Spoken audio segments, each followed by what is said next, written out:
కిందటేడాది సెప్టెంబర్లోనే ఎప్పుడోనేమో వైఎస్ జగన్మోహన్ రెడ్డి మా హిందువుల ఆదిదేవుడైన కలియుగ దేవుడైన వెంకటేశ్వర స్వామి ప్రసాదంలో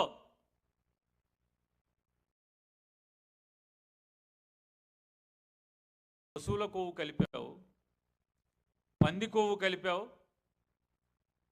చేప కొవ్వు కలిపావు అని చెప్పని పసుపు బట్టలు కాషాయ బట్టలు కట్టుకుని మెట్లు కడిగి బొట్లు అద్ది పసుపు అద్ది కుంకుమ అద్ది తిరుపతి వెళ్ళి ఆపు సోపాలు పడుతూ మెట్లెక్కి పైకి వెళ్ళి కిందకు వచ్చి పబ్లిక్ మీటింగ్లో ఆమె అనపాలజెటిక్ సనాతని అని చెప్పని పెద్ద పెద్ద మీటింగ్లు పెట్టి వాళ్ళ అసెంబ్లీలో ఏం మాట్లాడతారు చూడండి. దేవుడి గుళ్ళోనేమో తిరుపతి వెంకన్న సాక్షిగా నువ్వెవడవయా, నువ్వు క్రిస్టియన్వి, మా లడ్డూలో ఈ కలుపుతావా, కొవ్వు కలుపుతావా అని బహిరంగంగా నిర్లజ్జగా మాట్లాడి ఇవాళ అసెంబ్లీలో మాట్లాడతాడు ఆయన. ఏమంటారు పవన్ కళ్యాణ్ గారు? నేను జగన్మోహన్ రెడ్డి గారు నేనేం అనలేదు, ఆయన ముఖ్యమంత్రి ఎట్ట కూర్చొని కలుపుతాడు, ఆయన ప్రభుత్వంలో టీటీడీ బోర్డుది బాధ్యత అన్నాను.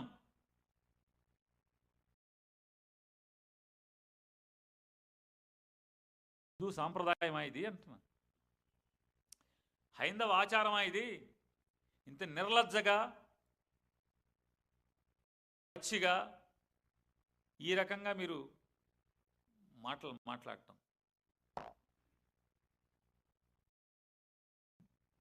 దేవాలయం దగ్గరేమో దుర్గగుడి దగ్గర ఉన్న దేవాలయంలో లేదా వెంకన్న స్వామి దేవాలయంలో పంది కొవ్వు, ఆ కొవ్వు, ఈ కొవ్వు కలిపాడు జగన్మోహన్ రెడ్డి అని మాట్లాడతాడు.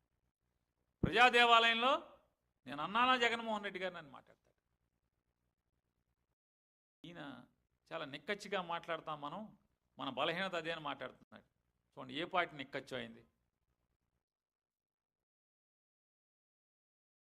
నెయ్యి వెంకటేశ్వర స్వామి ప్రసాదానికి వాడిన నెయ్యి, చంద్రబాబు నాయుడు గారి ప్రేలాపనలు, పవన్ కళ్యాణ్ గారి ప్రేలాపనలు, నారా లోకేష్ నాయుడు గారి ప్రేలాపనలు, ఇవన్నీ వాళ్ళ ప్రజలు తీగలాగితే డొంకంతా కదిలినట్టుగా బోలేబాబా ఏఆర్ డైరీ తీగలాగితే వైష్ణవి డైరీ తీగలాగితే సంగం డైరీ, ఇంకో బోలేబాబాని లాగితే హెరిటేజ్ని లాగితే ఇందాపూరు. ఎవడు వీళ్ళందరూ ఇందాపూర్ ఎవడు, వైష్ణవి ఎవడు, బోలేబాబా ఎవడు, ఆ బోలేబాబా ఎవడు, ఏఆర్ ఎవడు, సంఘం ఎవడంటే అందరూ వెంకటేశ్వర స్వామికి నెయ్యి సప్లై చేస్తారు అందరూ. ఇంకేమన్నా అంటే చూడండి ఎంత బాధ ఆయనకి. నారా చంద్రబాబు నాయుడు గారు చెప్తాడు చక్కటి మాట, అది పదకూర్పు ఒకసారి. నా ఫ్యామిలీ బిజినెస్ అధ్యక్ష, నా ఫ్యామిలీ బిజినెస్, నా కుటుంబం బ్రతుకు తెరువు కోసం వ్యాపారం అంటే వినండి ఆయన మాటలు అసెంబ్లీలో మాట్లాడాడు ఆయన. నా కుటుంబం జీవించడానికి బతుకు తెరువు కోసం జీవనం సాగించడానికి హెరిటేజ్ ఏరి నరుపుతున్నారన్నారు. వారి శ్రీమతి గారేమో మాది 4,000 కోట్ల టర్నోవర్ అని చెప్పి ఆవిడ అంటారు. నారా చంద్రబాబు నాయుడు గారు ఒకరోజేమో ఎలవై 4 లక్షల కోట్లు నా ఆస్తులు అంటాడు ఆయన. మరి ఇదంతా ఏంటిది? ఇదంతా ఎందుకని అంటే కలియుగ దైవమైనటువంటి శ్రీ వెంకటేశ్వర స్వామి లడ్డూకి బ్రాండింగ్ లేదు, మీ హెరిటేజ్కి మాత్రమే బ్రాండింగ్ ఉంది. అంటే మీ హెరిటేజ్ బ్రాండ్ దెబ్బతినకూడదు, షేర్ వాల్యూ పడకూడదు. వెంకటేశ్వర స్వామి లడ్డు వాల్యూ పడిపోయినా పర్లా, లడ్డు వాల్యూ పడిపోయినా పర్లేదు కదా చంద్రబాబు నాయుడు గారు. చంద్రబాబు నాయుడు గారు నిజంగా మీరు చెప్పండి, మీకు అంతరాత్మ మీద చేసుకున్నా కూడా నిజం రాదు మీకు. నాలుగు మచ్చలు మా చంద్రబాబు నాయుడు గారు మీ నాలుగు మచ్చల మాటలు ఏం చెప్పారు అసెంబ్లీలో చెప్పారు. ఏం చెప్పారు? హెరిటేజ్ అనే నా కంపెనీ, నా కుటుంబ సభ్యుల కంపెనీ గవర్నమెంట్కి కానీ తిరుమల తిరుపతి దేవస్థానానికి కానీ 1 కేజీ కానీ 1 లీటర్ కానీ పాలు కానీ పెరుగు కానీ నెయ్యి కానీ మజ్జిగ కానీ నేను ఏనాడు సప్లై చేయలేదు. నేను గట్టిగా వార్నింగ్ ఇచ్చాను మా కంపెనీ వాళ్ళకి, గవర్నమెంట్ దగ్గరికి దేవుడి దగ్గరికి మీరు రాబాకండి అని చెప్పాను మాట్లాడాడు. ఇంతకన్నా పచ్చి దగా ఉందా అని చంద్రబాబు నాయుడు గారిని అడుగుతున్నాను. దగా ఉందా ఇంతకన్నా అంటున్నా. 14-19లో ఎన్ని లక్షల కోట్ల రూపాయలు, లక్షల కోట్ల మజ్జిగ ప్యాకెట్లు లేదా నెయ్యి ప్యాకెట్లు చంద్రన్న కానుకలో మీరు నెయ్యి వాడారా లేదా?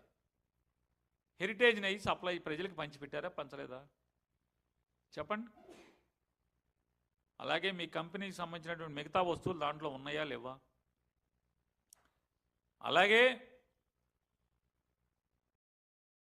మజ్జిగ ప్యాకెట్లు వేసవి కాలంలో ప్రజలకి ఖచ్చితంగా హెరిటేజ్ నుంచి కొనుగోలు చేసి కలెక్టర్లను పంచిపెట్టమని చెప్పని ఆదేశాలు ఇచ్చారు, రాతపూర్వకమైన ఆదేశాలు ఇచ్చి అమ్మారు కదా. ఏ హెరిటేజ్ది ఎందుకని? విజయ డైరీ మజ్జిగ పనికిరావా? అన్ని చోట్ల విజయ డైరీలు ఉన్నాయి కదా. మనోడు సంగం డైరీ కూడా ఉందిగా పక్కన, మనోడిది లేదు. విశాఖ డైరీ ఉంది కదా. అన్ని చోట్ల అన్ని డైరీలు ఉన్నాయి కదా. కానీ హెరిటేజ్ నుంచే కొనమని ఎందుకు ఇచ్చారు ఆదేశాలు? టీటీడీకి నేను మిమ్మల్ని మాట్లాడే ప్రతి మాటకి మీకు ఛాలెంజ్ చేస్తాను. నేను మాట్లాడే మాటల్లో మీరు కావాలంటే ఎంక్వైరీ చేయండి, నేను డాక్యుమెంటరీ ఎవిడెన్స్ మీకు ఇస్తాను. నేను ఇవ్వలేకపోతే మీరు క్షమాపణ చెప్తారా ఈ రాష్ట్రానికి అని అడుగుతున్నా, రాష్ట్ర ప్రజలకి. అసెంబ్లీలో, దేవాలయం లాంటి అసెంబ్లీలో మీరు పచ్చి దగా మాటలు మాట్లాడారు. హెరిటేజ్ మేము ఎప్పుడు కూడా టీటీడీకి కానీ గవర్నమెంట్కి కానీ సప్లై చేయలేదని చెప్పారు. ఇది మోసం కాదా అని అడుగుతున్నాను. తిరుమల తిరుపతి దేవస్థానానికి మీరు ముఖ్యమంత్రిగా ఉండగా టెండర్లు లేకుండా 2000 కేజీల పాలపొడిని టీటీడీకి అమ్మారా, అమ్మలేదా? అమ్మారు కదా. ఆఖరికి ఆడిట్ అబ్జెక్షన్ వస్తే బోర్డులో పెట్టి రాటిఫై చేసి మీరు బిల్లు తీసుకున్నారా, తీసుకోలేదా హెరిటేజ్ కంపెనీకి? మీరు టెండర్ వేసారా లేదా? ఆఖరికి నిన్న కూడా మీ అబ్బాయి మాట్లాడుతున్నాడు, మొన్న కౌన్సిల్లో హెరిటేజ్ L3 వచ్చిందా, L3 వచ్చిందని. నేను అడుగుతున్నా, తిరుమల తిరుపతి దేవస్థానంలో L1, L2, L3కి సప్లై చేసేటువంటి సాంప్రదాయం ఉందా లేదా? ఉంది కదా. మీరు ఎప్పుడు టెండర్లు కూడా వేయలేదన్నారు, టెండర్లు పాల్గొన్నారు కదా. గవర్నమెంట్ మీ దగ్గర ఉంది. మీరు హెరిటేజ్కి నెయ్యి ఇప్పుడు ఏ సంవత్సరంలోనా మీరు సప్లై చేశారు, టెండర్లు వేశారని నా దగ్గర డాక్యుమెంట్ ఉంది. సప్లై చేశామా లేదా మీరు రాతపూర్వకంగా టీటీడీ ఈవోని డిక్లేర్ చేయమని చెప్పండి. పాత్రికేయ మిత్రులకి రాతపూర్వకంగా రాసిమ్మని చెప్పండి. పాలపొడి కానీ లేదా నెయ్యి కానీ సప్లై చేయలేదు, అలాగే హెరిటేజ్ ఎప్పుడు కూడా టెండర్లో పాల్గొనలేదు అని చెప్పి రాసిమ్మని చెప్పండి. మీ అబ్బాయి చెప్పాడు నిన్న, మేము పాల్గొన్నాము, L3 వచ్చామని. L3 వచ్చామన్నారు కానీ సప్లై చేయలేదని మీ అబ్బాయి గారు చెప్పలా. మీరేమన్నారు? అసలు మేము టీటీడీ జోలికి వెళ్ళొద్దని చెప్పాను నేను అంటున్నారు. సప్లై చేశారు, టెండర్ లేకుండా సప్లై చేశారు. వేరే ఎవడన్నా వేరే కంపెనీ వాడికి అయితే ఈ రకంగా మీరు టెండర్ లేకుండా టీటీడీ కొంటదా? ముఖ్యమంత్రి గారి కంపెనీ కాబట్టి కొంది. ఎందుకని మన దగ్గర పాలపొడి మిగిలిపోతుందని కొన్నారా? టీటీడీకి దేనికి పాలపొడి?